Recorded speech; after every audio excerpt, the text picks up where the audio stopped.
నమస్తే.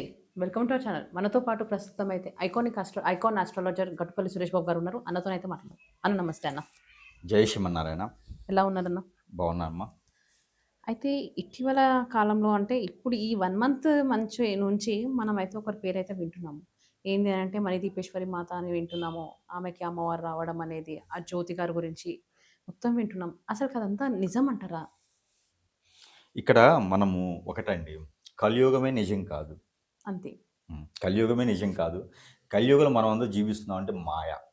ఒక మాయ ద్వారానే మనం జీవిస్తూ ఉన్నాం. ఒకళ్ళనొకళ్ళు మోసం చేసుకోవటం, ఒకళ్ళొకళ్ళు వెచ్చిపోసుకోవటం, బ్రతకడానికి ఎన్నో రకాలైనటువంటి వేషధారణలు వేసుకొని బ్రతికేటువంటి ఆలోచన ఉంటుంది. మొన్న ఈ మధ్య ఒకటి చూశానండి, కొంత బాధాకరం అనిపించింది. విషయం ఏంటంటే, ఇప్పుడు దేవుళ్ళది ఇదని పక్కన పెడితే, మనకి భారతదేశానికి స్వతంత్రం తీసుకురావడానికి కారకులైనటువంటి గాంధీ గారు కూడా ఒకరు. అవును. మహాత్మా గాంధీ గారు. ఆయన వేషధారణలో అడుక్కునే పిల్లలు, హ్మ్. ఆయన వేషధారణ వేసుకొని అడుక్కుంటున్నారు పిల్లలు. ఇక్కడ మనము మంచి తీసుకోవాలా, చెడు తీసుకోవాలా నాకు అర్థం కాలేదు విషయం. మంచి తీసుకుందామంటే మనము వాళ్ళని పోషణ చేసేటువంటి కెపాసిటీ మన దగ్గర లేదు. పోనీ వద్దు అని చెప్పడానికి వాళ్ళు బతకడాలి. ఇక్కడ చిన్న పాయింట్, వద్దని చెబుదామా అంటే వాడి జీవనాధారం ఏదైనా చూపించాలి కదా. మన దగ్గర అంత క్యాపబిలిటీ ఉంటుందా? ఉండదు. ఇక్కడ వేరే ఏదైనా చేయాలన్నా కూడా మన దగ్గర క్యాపబిలిటీ ఉండాలి. ఇక్కడ నిస్సహాయ పరిస్థితి. మనం ఇక్కడ ఏమి చూసినా చూడకపోయినా మనకు తోచింది చేయాలి, లేకపోతే మేలకుండా కూర్చోవాలి. అంతకుమించి చేసేదేం లేదు.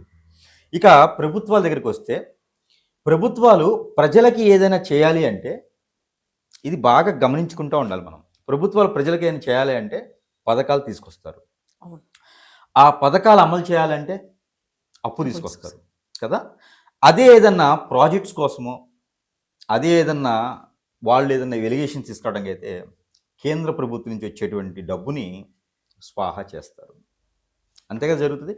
కేంద్ర ప్రభుత్వం నుంచి వచ్చే డబ్బు ఏమైపోద్దో తెలియదు. ఇక్కడ పథకాలు తీసుకురావాలంటే మాత్రం ఖచ్చితంగా ప్రజలకు చేయాలంటే అప్పే తీసుకొస్తారు. అందులో కూడా సగమే చేస్తారు అనుకున్నా, అది వేరే విషయం. అంటే ఇక్కడ మీరు ఈ రెండు విషయాలు కూడా గమనించుకోవాల్సింది ఏంటంటే, బ్రతకడానికి వేసుకునేటువంటి వేషధారణలో అనేక రకాలు ఉంటాయి. 64 కళలు కాదు, 164 కళలు కూడా ఉంటాయి జీవించడానికి. అంటే ప్రజలకి ఒక భయం అనేది ఉంటుంది. ఎలాంటి తప్పు చేసిన వారికైనా ఒక భయం ఉంటుంది. ఆ భయమే దేవుడు. ప్రజలైనా, నాయకులైనా, ఎవరైనా సరే చర్మం ఉన్నటువంటి ప్రతి ఒక్కరూ భయపడేది దేవుడికి, మానవులు. అలాంటి దేవుణ్ణి అడ్డం పెట్టుకొని, అలాంటి శక్తులు ఉన్నాయని అడ్డం పెట్టుకొని బ్రతికేటువంటి వాళ్ళలో జ్యోతి గారు ఒకరైతే కనుక, ఇంతకుముందు లేరా అని చెప్పలేకపోలేం. ఇంతకుముందు నాకు అమ్మవారు వస్తున్నారని, నాకు స్వామివారు పూరనని, అసలు నేనే దేవుణ్ణి అని పాద సేవలు చేయించుకునే వాళ్ళు, దేవుని పేరు చెప్పి, స్వామీజీల పేరు చెప్పి, అఘోరాల పేరు చెప్పి, సాధువుల పేరు చెప్పి, అసలు వాటికి మీనింగ్ కూడా తెలియని వాళ్ళు రోజుకు ఒక రకంగా పుట్టుకొస్తున్నారు. వీరంతా కూడా స్థలాలు తీసుకుంటారు, విగ్రహాలు కట్టిస్తారు, గుళ్ళు కట్టిస్తారు, గోపురాలు కట్టిస్తారు. మంత్రోచ్చారణ తెలియదు వాళ్ళకి, అసలు ఏం చేయాలో తెలియదు. వీళ్ళే దేవుళ్ళుగా ఆ ల్యాండ్స్ లాగించుకొని, ఆ ల్యాండ్స్ తీసుకోవడం, వాళ్ళ మీద వెలిగేషన్ తీసుకురావడం, వాళ్ళ మగోళ్ళు ఉంటేనేమో హిప్నటైజ్ చేసి కూర్చోబెట్టడం, ఆడవాళ్ళంటే వసిపరుచుకోవడం, ఇంకా కొంతమంది ఎన్నో రకాలండి. ఆడపిల్లని వసు చేసుకోవడం, వసం చేసేసి వాళ్ళ దగ్గర ఉన్నటువంటి వనరులన్నీ లాగేసుకోవడం, ఇవన్నీ కూడా ట్రెండ్ కాదు. ఇవన్నీ నడుస్తున్నటువంటి కాకపోతే ఇవన్నీ మనకెందుకులే అని బయటపడట్లా. అలాంటి ఒకటి పరిస్థితిలో ఉన్నటువంటిది జ్యోతి గారు. జ్యోతి గారు కావచ్చు, వారి హస్బెండ్ గారు కావచ్చు. ఈ జ్యోతి గారికి నా పరిశీలనలో నేను చేసినంత వరకు ఈవిడికి కొన్ని రకాల మంత్రాలు వచ్చు. అవి ఏం మంత్రాలంటే, ఎదుటి వ్యక్తిని ఆకర్షించేసే మంత్రం, ఎదుటి వ్యక్తిని హిప్నటైజ్ చేసేటువంటి మంత్రం, ఎవరినైనా సరే ఇట్టే అక్కడ కూర్చోబెట్టేటువంటి మంత్రం. ఇవి తప్పితే ఎవ్వరికి ఎలాంటి మంత్రాలు లేవు. ఈ రోజు ఉన్నటువంటి గురువులను చెప్పుకుని తిరిగే వాళ్ళకు కూడా ఎక్కువ మంత్రోచ్చారణ కానీ, మంచి చేద్దాము అనేటువంటి విషయం కానీ ఎవరి దగ్గర లేదు. ఎక్కడో ఉన్నారు అడపతడప తప్పితే, ఎక్కువ శాతం అయితే ఎక్కడ కనిపించట్లేదు. మంచి వాళ్ళు కూడా వీళ్ళతో పోటు వెళ్ళడం వలన అందరూ ఒకే గడ్డి కట్టేస్తున్నారు ప్రజలు. ఇక ప్రజలు నమ్మకం అంటారా? ఈ ప్రజలు మన హిందూ సాంప్రదాయం సనాతన ధర్మంలో ఒకటి చెప్పున్నారు. ఏమిటంటే, చెట్టునైనా, గుట్టనైనా, రాయినైనా, రప్పనైనా సరే ప్రేమించేటువంటి గుణం ఆ సనాతన ధర్మంలో భక్తిగా భావించేటువంటి తత్వం మన హిందువులకి పెట్టింది పేరు. అసలు దేవుడే కనపడనటువంటి రూపం లేకుండా ఉన్నటువంటి కొన్ని రకాల మతస్థులు ప్రార్థన చేస్తేనో, ప్రేయర్ చేస్తేనో ఎంతో తండోపతండాలుగా వెళ్తున్నారు. అలాంటిది హిందూ ధర్మంలో చెట్టునైనా, గుట్టనైనా ప్రేమించాలి అనే ఒక తత్వంతో ఎక్కడైనా సరే ఒక అమ్మవారు కానీ, ఒక స్వామివారు కానీ ఉన్నారు, పూనకాలొస్తున్నాయి, ఉన్నారంటే నమ్మకంతో వెళ్తారు. అది అవును. ప్రజల తప్పు కాదు. ఆ ప్రజలు వెళ్ళడంతో తప్పు కాదక్కడ. ఎందుకంటే నమ్మకం. ఆ నమ్మకాన్ని వమ్ము చేసుకొని మోసపోయి కొమ్ము కాయటం. ఇప్పుడు మీకొక అవసరం ఉంది. ఆ అవసరము ఏ పుట్టలో ఏ పాముందో, ఎక్కడికెళ్తేనే పని అవుతదేమో అని చెప్పేసి మీరు ఆచరించడం అనేది తప్పు కాదు. ఆ ఆచరణకెళ్ళి బలవుతారు. ఎందుకంటే మీకొక 10,00,000 అప్పు ఉందనుకోండి. ఇలాంటి స్వాముల దగ్గరికి, ఇలాంటి అమ్మవారి దగ్గరికి వెళ్లారనుకోండి. ఆ 10,00,000 ఏమో కానీ రూ. 50,000 రూ. 1,00,000 పూజకయిద్దంటే 10,00,000తో ఇంకో 1,00,000 కదా అని ఇస్తారు. కానీ అక్కడ అవ్వదు. కానీ మనకేమనిపిస్తదంటే 10,00,000 అప్పు తీరుతదేమో అని అనుకుంటాం. దేవుడికి చూడాలి, దేవునికి ఏదైనా దానం చేయాలి, దేవునికి ఏదైనా సమర్పించుకోవాలనుకుంటే ప్రసిద్ధి చెందిన ఆలయాలు మన భారతదేశంలో కోట్లాది కోట్ల ఆలయాలున్నాయి. అవి మూలపడుతూ ఉన్నాయి. అలాంటి ఆలయాల్లో మంత్రోచ్చారణ చేసి, ఎన్నో రకాల యజ్ఞ యాగాలు చేసి, ప్రాణ ప్రతిష్ఠ చేసి, ఎన్నో రకాల యంత్రాలు దాంట్లో పెట్టేసి, వచ్చిన భక్తులకి కొంగు బంగారం చేసేలాగా ఆ స్వామివారిని మూల విరాట్‌గా చేసి, దర్శన భాగ్యం కలిగించేటువంటి ఆలయాలు కొన్ని వందలు మన వేల సంఖ్యలో మన భారతదేశంలో లభ్యపడుతూ ఉన్నాయి. మన ఇంటి పక్కన, ఇంటి వెనకన, ఇంటి ముందే ఆలయాలున్నాయి. అలాంటి ఆలయాల్లోకెళ్తే మనసు, మైండు ప్రశాంతంగా ఉంటుంది. మనకి కూడా అనుకున్న పనులు ఎక్కడ కూడా అప్పుడు ఆవిడ పెట్టినటువంటి మణిదీశ్వరేశ్వరి అమ్మగారు మాట్లాడరు. మన ప్రతిష్ఠ చేయించినటువంటి ఆలయాల్లోనూ దేవుడు మాట్లాడు. అక్కడ ఆచార్య వారు, అర్చకులు వారు మాత్రమే చెప్పుతారు, అర్చన చేస్తారు. మనకి మనసు ప్రశాంతంగా ఉంటది. అంతే. ఆ స్వామివారి పేరు మీద మనం ఏదైనా సమర్పించుకుంటే కూడా ఆ స్వామివారికి ఇచ్చామన్న ఆ తృప్తి అనేది సంతృప్తి. మనకుంటుంది. ఇలాగ అమ్మవార్లు పూనకాలు వచ్చినాయని అలాంటి నమ్మి బోగస్‌కి వెళ్ళేసి అవునండి. ఇంకొక విషయము, అమ్మవారు రావటం అంటే అసలు ఎలా? ఎవరికేమైనా తెలుస్తదా? తెలియదు. ఆవిడ 2:30 నిమిషం కన్నా ఎక్కువ రాదు. ఏ అమ్మవారు కూడా 2:30 నిమిషం మాత్రమే బాడీలో ఉంటారు. అది కూడా ఎంతో రకాల సాధన చేస్తే, ఎన్నో రకాల సాధన చేస్తేనే అమ్మవారు మనకు వశమవుతూ ఉంటారు. ఒక్కొక్కళ్ళకి అమ్మవారు పూనారు, స్వామివారు పూనారు. ఇలాగా చాలామంది కూడా అమ్మవారు పూరారు, స్వామివారు పూరారని ఇలా చాలామంది నమ్మిచ్చి, మోసం చేసి, నమ్మిచ్చి వాళ్ళకేది కావాలో అది తీసుకుంటా ఉన్నారు. ఎవరు పడితే అమ్మవారు వారికి ఎలా వస్తారండి? సాధన చేయాలి. దానికి ఒక ప్రాసెస్ చెందినటువంటి ప్రక్రియ ఉంటుంది. ఇంకో విషయం, అమ్మవార్లు పూనారంటే పూనుతారు. దానికో లెక్కుంది. ఎలా అంటే, మనము ఆలయాల్లో బలి ఇస్తూ ఉంటాం. కోళ్ళని, మేకల్ని మేకల్ని. బలి ఇస్తూ ఉంటాం. అవును. ఆ మేకల్ని, కోళ్ళని బలిచ్చిన తర్వాత వాటి ఆత్మ ఎక్కడికెళ్తదండి? వాటికి క్రియలేం చేయవు కదా! మనుషులకి మరణించిన తర్వాత వాటికి చిన్న రకాల కార్యాలుంటాయి. అప్పుడు స్వర్గలోకానికెళ్ళడానికి సంవత్సరం పడుతుంది. అలానే బలిచ్చిన కోళ్ళకి కూడా ఆత్మ ఉంటుంది. మేకలకు కూడా ఆత్మ ఉంటుంది. ఇంకా పెద్ద పెద్దవి కూడా బలిస్తూ ఉంటారు. అలాంటి బలిచ్చినటువంటి ఆత్మలు ఆలయ ఆవరణలో తిరుగుతూ ఉంటాయి. హ్మ్. మళ్ళీ మనం ఒకసారి ఆలయంకెళ్ళినప్పుడు అవి మనకు ఆవహిస్తాయి. వాటిని మోసం చేసి బలిస్తాం కాబట్టి, ఆ ఆత్మలు మనకు చోకి, ఆ ఆత్మలే దేవుని నేను, నేనే దేవుడిని, నాకిలా కావాలి అని అడుగుతారు. అలా అడిగినప్పుడు ఆటోమేటిక్‌గా దేవుడిని మనం నమ్ముతాం. దేవుడికి ఆలయ గర్భగుడి దాకా ఆత్మలెళ్ళవు. కానీ ఆ ఆలయ ఆవరణలో అయితే ఆత్మలు తిరుగుతూ ఉంటాయి. ఆ తిరిగేటువంటి తరుణంలో మనం లోపలికి అడుగుపెట్టగానే అమ్మవారు మనకు పూనుతారు. అమ్మవారి రూపంలో వచ్చేటువంటి ఆత్మ. వాటి కక్ష తీర్చుకోవడానికి వచ్చి, నేనే దేవుడిని, నాకిది కావాలి, ఇది చేయండి అని చెప్తారు. అందరూ కూడా దాన్ని భ్రమలుగా అమ్మవారే అని భ్రమపడుతూ ఉంటారు. అమ్మవారు రావాలంటే చాలా సాధనలుంటాయి. వచ్చినా కూడా బాడీలో 2:30 నిమిషం కన్నా ఎక్కువ ఉండదు. అదొకటి గమనించుకోవాలి అందరూను. ఇకపోతే ఈ జ్యోతి గారి విషయం. ఈవిడకి వచ్చినటువంటి ఆ మంత్రోచ్చారణలు రెండిటితోనూ జనాన్ని మాయపుచ్చి, వారికున్నటువంటి పర్సనల్ సమస్యలతో వారి యొక్క పర్సనల్ సమస్యలతో బాధపడుతున్నప్పుడు ఇదొక వేషధారణ. లోన్‌లివ్వరు, బ్యాంకులకు వెళ్ళలేరు, జాబ్ చేస్తే ఎంతొస్తది? వారు ఏదో సంపాదించడానికి వచ్చేటువంటి వేషధారణ. ఇలాంటి వారు రోజుకోరు పుడుతూ ఉంటారు. ఇంతకుముందు మీరు చూసినట్టయితే కర్ణాటకలో ఒక స్వామీజీ, అలానే ఆంధ్రాలో ఇంకో స్వామీజీ. ఇలాగా రోజుకొకళ్ళు వెలుగులోకి వస్తూనే ఉంటారు. ఏదో రకమైన మోసధారణ చేస్తూనే ఉంటారు. ఇలాంటి బోగసు స్వాముల్ని మనము నమ్మడం మన తప్పు.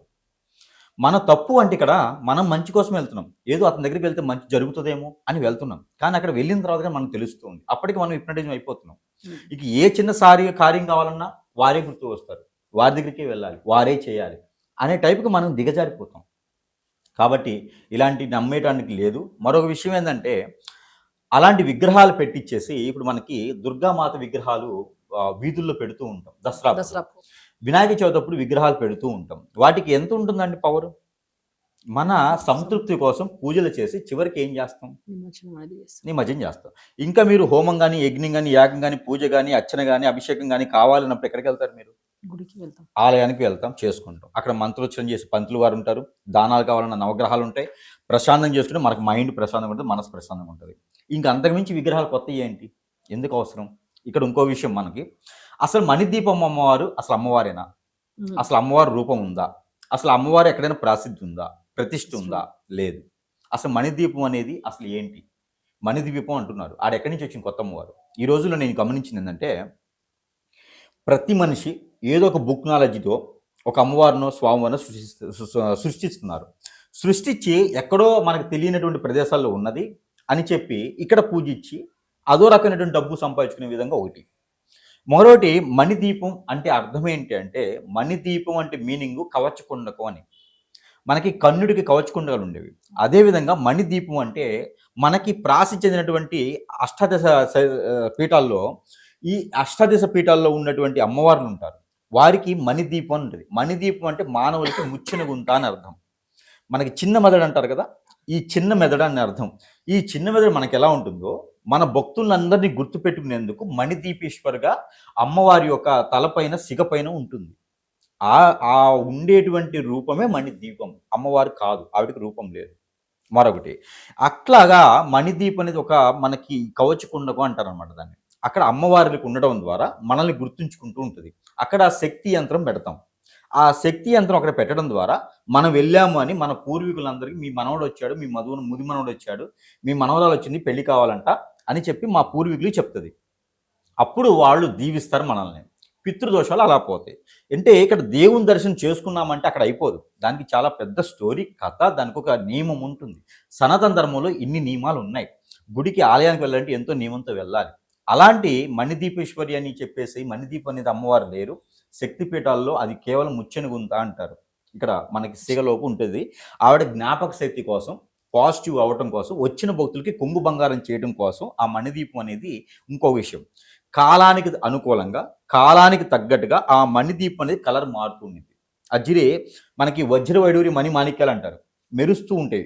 అలానే మనకి కాలానికి అనుగుణంగా మారిపోతూ ఉంటుంది ఆ మణిదీపేశ్వరి. కాబట్టి ఆవిడ అమ్మవారే కాదు, అమ్మవారి రూపం లేదు. మరొకటి మీరు గమనించినట్టయితే తెలంగాణలో తెలంగాణ మాత అని ఒక అమ్మవారు ఉన్నారు. మీకు ఎవరికైనా తెలుసా? తెలంగాణ దేవత, తెలంగాణ అమ్మవారు ఉంటారు. పేర్లైతే ఉంటాయి. అమ్మవారి పేర్లు మనకు అంటే రకరకాల. గ్రామ దేవతలు వీళ్ళు కాదండి. హ్మ్. తెలంగాణ తల్లి. ఆ! హ్మ్. ఒక పార్టీ ఉన్నప్పుడు ఒక రూపంతో హ్మ్. ఉన్నారు. మరో పార్టీ మారిన తర్వాత ఆ! రూపం మార్చారు. పొలిటిక్స్. ఓకే. రూపం మార్చారు. ఆవిడ అమ్మవారా? అమ్మవారు ఆవిడేమన్నా? భూదేవత అంటే ప్రపంచం మొత్తానికి ఒకటే ఒకటే దేవత దేవత. ఉంటారు. ఆవిడ అమ్మవారు.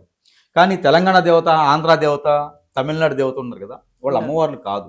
వాళ్ళు పరి కేవలం వాళ్ళు పరిస్థితి. కేవలం సృష్టించినటువంటి రూపం రూపం.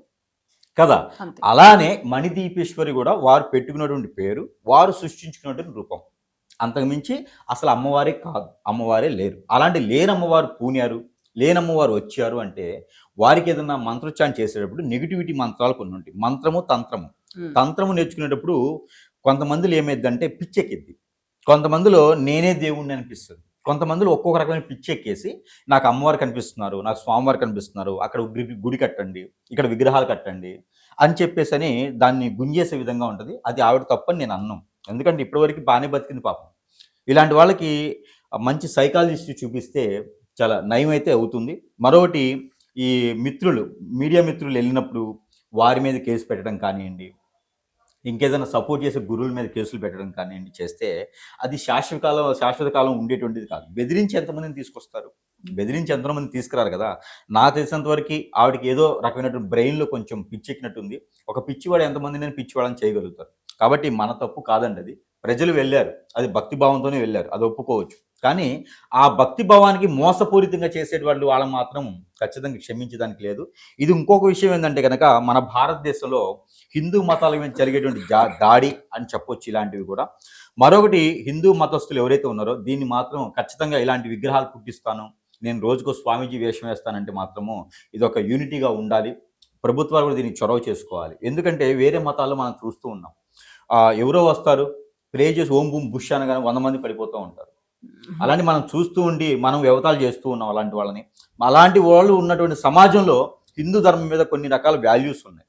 కొన్ని రకాల గురువులు కూడా వాళ్ళ వ్యవస్థ పద్ధతి మార్చుకోవాలి. ప్రభుత్వాలు ఇచ్చేటువంటి వాటికో, ప్రజలు తీసుకునేటువంటి కొమ్ము కాయటమో, వారే బతికితే చాలు అనుకోవటమో, గురువులే కాకుండా గురువులు అనుకోవటమో. మరొకటి ఈ సందర్భంగా మణిదీపేశ్వరి అమ్మవారిని పక్కన పెడితే ఈవిడంటే పిచ్చి అయిపోయింది. ఇక్కడ ఏందంటే ఆవిడకు మైండ్ మతిస్థిమితం లేకుండా ఉండాలి. లేకపోతే ఆవిడ నేర్చుకునేటప్పుడు ఏదో రకం భయపడేసి ఆ మైండ్‌లో పిచ్చిగా ఉండేసి అలా చేస్తూ ఉండాలి. వారికి మంచి వైద్యుని చూపిస్తే ఆవిడకి పాపం కొంచెం సెట్ అయ్యిద్ది. కావాలంటే సనాతన ధర్మం తరపు నుంచి గురువులందరూ కూడా ఎంతో కొంత చందా వేసుకునైనా సరే వారికి మంచి వైద్యం కలిగించాలని ప్రభుత్వాలు కూడా ఈ సందర్భంగా అయితే తెలియజేసుకోవచ్చు. మరో విషయం ఏంటంటే గనక ఈ మణిదీపం అమ్మవారు లేరు. ఈ నాగజ్యోతి, జ్యోతి అనేటువంటి ఆవిడ ఏంటంటే కనుక వారు సంపాదించుకోవడానికో, అవకాశం పొందమో, ప్రజల్ని చూసి ఇంకో నలుగురిని చూసి వారు అట్లా చేస్తున్నారు తప్పితే దానికన్నా ముందు పూనకాలు వచ్చినాయని మీడియాలో చాలా మంది కనిపించినారు. నేను చేతులు పడేస్తా, కాళ్ళు పడేస్తా, నాకు పూనకం వస్తుంది. ఇలాంటి రోజుకొకటి మనము చూస్తూనే ఉన్నాం మాధ్యాల్లో. అలాంటివన్నీ కూడా నమ్మేటువంటి పరిస్థితి లేదండి. ఈ సందర్భంగా మరొక విషయం చెప్పాల్సింది ఏంటంటే కనుక దశ మహావిద్యలు అని చెప్పి దశ మహావిద్యలు ఉన్నాయి. అవి ఎందుకు నేర్చుకుంటారంటే రాష్ట్రాన్ని, దేశాన్ని పాలించేటువంటి, అక్కడ ప్రాంతాన్ని పాలించేటువంటి రాజులు, కలెక్టర్స్, ఇప్పుడు శాతవేత్త కనుక వీరందరికీ కూడా అన్ని రకాల విద్యలు రావాలి. ఒకవేళ ఫైట్ చేయాల్సి వస్తే, యుద్ధం చేయాల్సి వస్తే యుద్ధం చేయాలి. అన్నం పెట్టాల్సి వస్తే అన్నం పెట్టాలి. ఈత కొట్టాల్సి వస్తే ఈత కొట్టాలి. దాంట్లో మంత్రోచ్చారణ కూడా రావాలి. ఎదురున్న మన మీద హిప్నటైజింగ్ చేస్తే దానికి విరుగుడు చేసే విధంగా ఉండాలి. మనకి మనంగా కాపాడుకుంటూ ప్రజల్ని కాపాడేటువంటి వాళ్ళకి దశ మహావిద్యలు అనేది ఖచ్చితంగా అవసరం. బాహుబలి లాంటి వాళ్ళకి ఇప్పుడు అష్టార్ భాషలు అంటే మన భాషలు అంటే బాహుబలి అనుకోవచ్చు. అలాంటి రాష్ట్రాన్ని, దేశాన్ని పాలించే వాళ్ళకి దశ మహావిద్యలు అనేది కొంచెం నేర్చుకుంటారు. అన్ని రకాల దాంట్లో ప్రావీణ్యత ఉండటం, ఇదే దశ మహావిద్యలు. అంతేగాని ఆ విగ్రహాల పేరు చెప్పి ఆ దశ మహావిద్యలు అని చెప్పి హోమాలు, దశ మహావిద్యలకి హోమాలు ఏంటండి దరిద్రంగా పోతారు. దశ మహావిద్యలకి హోమాలు చేస్తారు. అక్కడ దానికి పెట్టేది ఏంటంటే మాంసం, మందు. మన హిందూ ధర్మం అని చెప్పి పేరు చెప్పి మనమే కించపరుచుకుంటున్నాం. ఎందుకంటే వాళ్ళ దగ్గర డబ్బులు ఉన్నాయి కాబట్టి చాలా అనుమానం అవుతుంది. ఇప్పుడు వీళ్ళ దగ్గర కూడా ₹1 కోటి అందరికి ఇచ్చేస్తే వీళ్ళు కూడా దేవుళ్ళు అయిపోతారు. వీళ్ళు కూడా స్వామీజీలు, గురువులు అయిపోతారు. జ్యోతి గారు కూడా గురువు అయిపోతారు. ఇప్పుడు మనకు నెల్లూరులో చూసుకున్న బళ్ళమాంబ అని ఉంది. ఆ ఊరు మొత్తం కొనేసింది ఆవిడే ఒకప్పుడే, ఇప్పుడు కాదు. 25 సంవత్సరాల క్రితం ఆ ఊరు కొనేసింది బళ్ళమాంబ. ఎవరిని చేసుకున్న ఆవిడ పెళ్ళి అంటే మనకి వెంకటేశ్వర స్వామిని పెళ్లి చేసుకున్నా అని చెప్తుంది. ఇలాంటి వాళ్ళు ఈ రోజు కాదు, చాలా రోజుల నుంచి ఎప్పటి నుంచో ఉన్నారు. కాకపోతే మనకి అదృష్టం ఏంటంటే మాధ్యాలు ఉండటం ద్వారా త్వరగా బయటపడుతున్నారు, త్వరగా ఇది అవుతున్నారు. అక్కడ చెరువులే కొన్నారండి, అడిగే నాదుడు లేడు. రావూరు, నెల్లూరు డిస్టిక్ రావూరు అని ఉంటుంది. అక్కడ బళ్ళమాంబ అని ఉంటారు. ఇప్పటికీ కూడా ఉన్నారో సచ్చారో తెలియదు కానీ దరిద్రం అది. అదే నేను వెంకటేశ్వర స్వామిని పెళ్లి చేసుకుని చెప్పి ఆ ఊరు మొత్తాన్ని కొనేసింది. ఆ ఊళ్ళో స్కూళ్ళైనా, కాలేజీలైనా, చివరికి చెరువు కూడా ఆవిడ పేరు మీదే ఉంటుంది. ఇలాంటి వాళ్ళు చాలామంది ఉన్నారండి. ఇలాంటి వాళ్ళని నమ్మేటువంటి పరిస్థితి లేదు. వారు కొమ్ము కాసుకుంటున్నారు. నిజమైనటువంటి అమ్మవారు వచ్చేవారు, స్వామీజీ కావాలనుకున్న వారు ప్రజలకు సేవ చేసే విధంగా ఉండాలి తప్పితే ఈ రకమైనటువంటి వెనకొక మాట, ముందొక మాట, వెనక డబ్బులు గుంజడం లాంటివి అయితే ప్రజలు కూడా అప్రమత్తంగా ఉండాలి. ఇలాగ వెళ్ళడం ద్వారా ఏదో రకం తీర్థమో, ప్రసాదాలు ఇచ్చేసి వాటిల్లో మొత్తు మందో, వాటిలో డ్రగ్సో, వాటిల్లో హిప్నటైజింగ్ చేసినటువంటిది ఏదో కలిపి ఇవ్వడం ద్వారా మనం అందరం కూడా వాళ్ళకు వశమవుతాం. ఏం చేస్తున్నప్పుడు మనకు అర్థం కాదు. ఆ దారిద్ర్యం అంతా కూడా మన సంసారంలో నిప్పులు పోస్తున్నట్టే. కాబట్టి ప్రజలు కూడా అప్రమత్తంగా ఉండాలి. ఎక్కడికి పడితే అక్కడికి వెళ్ళేటువంటి పరిస్థితికి అయితే వెళ్ళకూడదు. కొన్ని సంఘాలు అయితే కనుక డైరెక్ట్గా హిప్నటైజింగ్ చేసి తీర్థాలు ఇస్తారు. హిప్నటైజింగ్ చేసి కొన్ని చెప్పకూడదు అనమాట. హిప్నటైజింగ్ చేసి తీర్థాలు ఇస్తారు, హిప్నటైజింగ్ చేసి ప్రసాదాలు పెడతా ఉంటారు. అలాంటి వాటి జోలికి వెళ్ళకూడదు. దేవుణ్ణి నమ్మొచ్చు, ఆలయానికి వెళ్ళండి, ఇంట్లో ప్రశాంతంగా పూజ చేసుకోండి, ప్రశాంతంగా మనశ్శాంతి ఉంటుంది. అంతేగాని ఇలాంటి అమ్మవారు పుట్టారు, అయ్యవారు పుట్టగానే పెద్ద మనిషి అవుతారండి. పుట్టగానే 16 అడుగులు వస్తున్నాయి విగ్రహం. మొన్నటి విజయవాడ సైడ్ ఒకటి భీమవరంలో చూస్తే పాము చనిపోతే గుళ్ళు కట్టారు. మరి రేపటి రోజున ఏ టూరిజం పెడతారో అర్థం కాదు. అక్కడ ఒక ముసలావిడికట పాము కల్లోకి వచ్చి నేను చనిపోతున్నాను, నాకు గుడి కట్టమని చెప్పిందట. అదే ఆవిడ చెప్తే పోయి గుడి కట్టారు. ఇంకా చాలా ఉన్నాయండి ఇలా తీసుకుంటూ ఉంటే. కాబట్టి ప్రజలు కూడా అప్రమత్తంగా ఉండాలి. ఇలాంటి వాటికి ఎక్కువగా ఫోకస్ చేసుకోకూడదు. ఒకటే ఉందండి ప్రపంచంలో, మంత్రము, తంత్రము, ఈ రెండే ఉన్నాయి. ఈ రెండే పనిచేస్తాయి.